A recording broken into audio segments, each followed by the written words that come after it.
Hello peoples, welcome to my review of One Piece chapter 1038, titled Kid and Law vs Big Mom, which I don't think it's over yet, but we'll have to wait and see. Anyway, let's get right into it.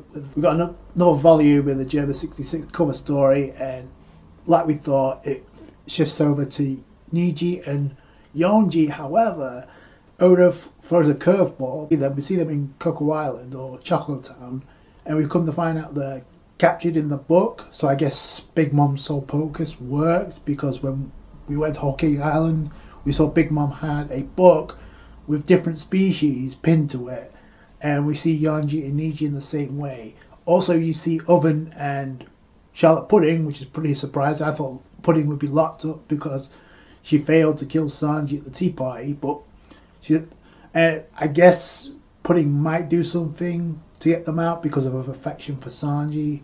Although it kind of makes sense of why Judge was sighing in the previous cover story, was because maybe now that Yonji allowed Reiju, Ichiji, and Judge to escape, or they're just pretty much beyond Yonji and actually got out of there, and the Soul Pokers of Big Mom didn't affect them. Seeing Oven and Charlotte Pudding, I can't help but wonder we're going to see Katakuri again at some point. Also, I have high expectations that Pudding may end up being captured herself at some point, just because of her ability hasn't awakened yet, and when it does, she can read the poneglyphs, so that could come in handy for someone like, I don't know, Blackbeard, perhaps. We'll have to wait and see.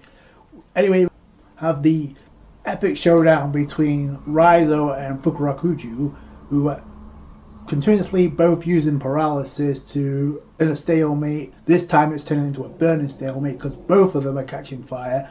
Fukurakuju's on fire now, and Raizo's almost entire body's engulfed, so it's probably going to end with them turning into charcoal. So we may get a death in the Akazaya 9 yet.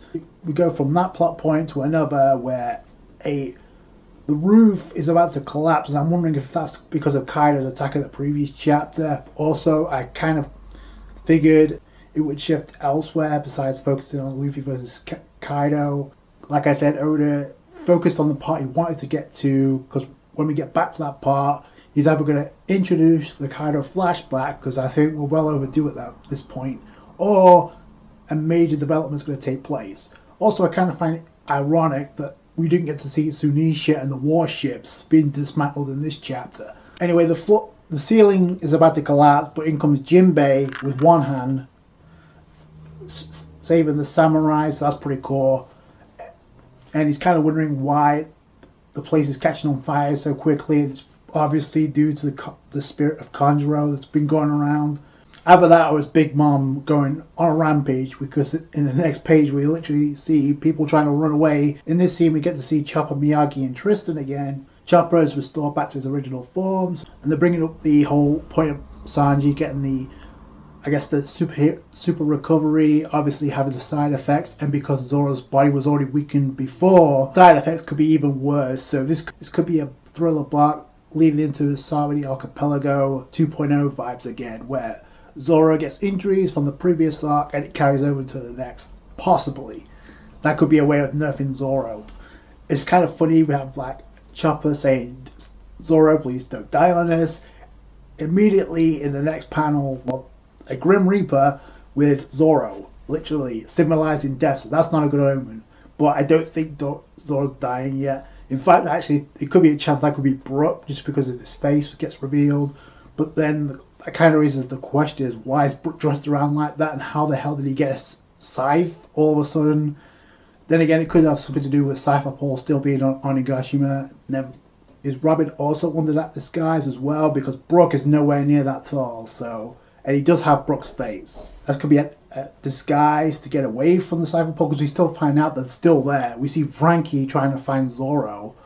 So that could be either Brook or it could be somebody completely new. We don't know. Let me know what you guys think. I thought this was a bizarre, random part of the chapter, honestly. I'd like to know what's going on with that right now. Zoro's injuries are about to return tenfold. We go to the basement level and we see Izo darting down, and I believe it's the same place where the Cypher Pole agents were. That's confirmed because he literally bumped into the Cypher Pole on the way down. and I guess he took care of the father that was trying to attack Usopp, Kiku, and Kinemon. So Izo accomplished that, but he's still weakened himself. So now's a bad time to run into Cypher Paul. But this is kind of cool because they're like, okay, we're gonna bypass this because we're after the Straw Hats. I guess they're still after Robin, even after they got warned that the All Stars and the Toby Robo got defeated.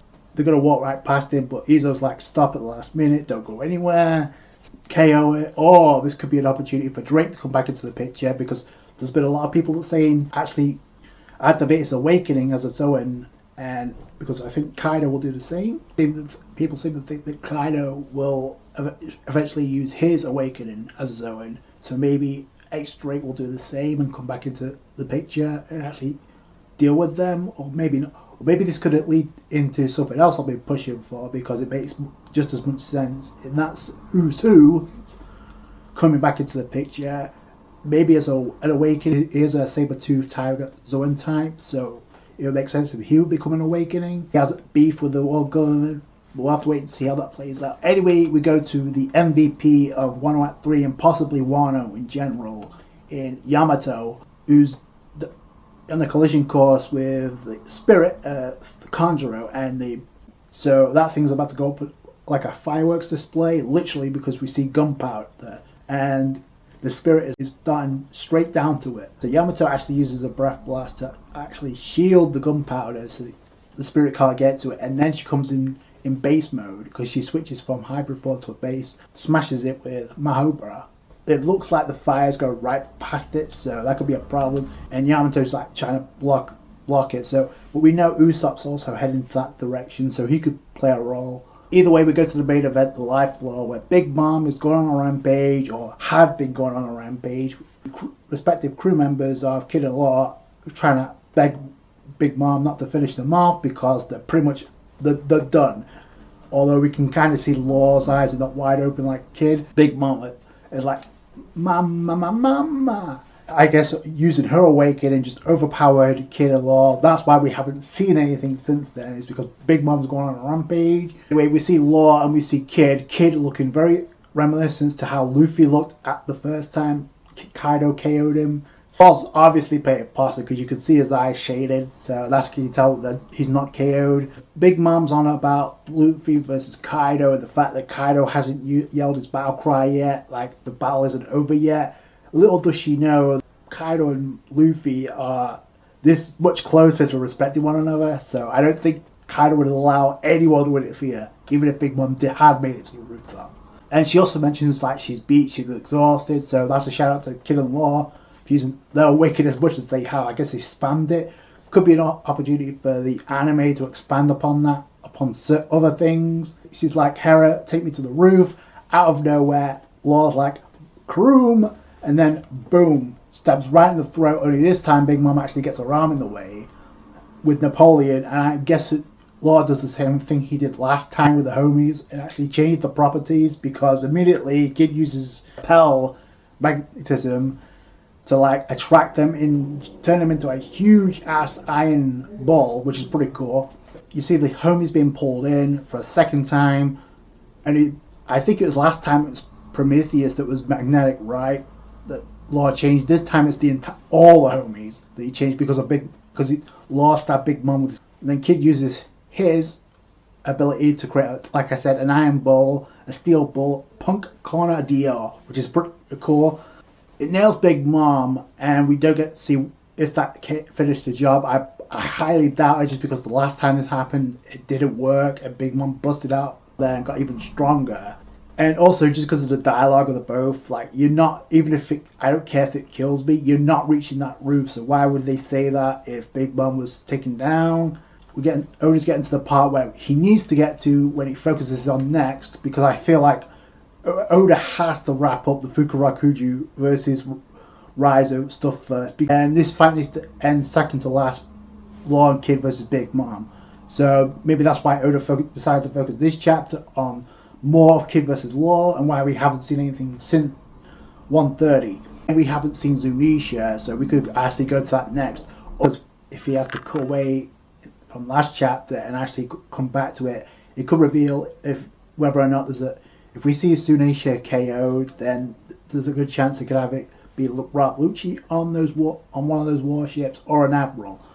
And if we see Tsunisha tear apart those ships, then for sure there's not an admiral, or I think that's guaranteed to be revealed. I feel like there's going to be a major twist in the tale, because there's supposed to be a banquet to like induct Jinbei, but given the shape that like the monster trio are going to be in, and given the shape that Law and Kid are going to be in, possibly with the potential of someone dying, plus there's just so many factors to take into consideration. I've already brought this one up. If Robin gets captured, what happens with the Rob Poneglyph? That has to be identified, and it hasn't been yet.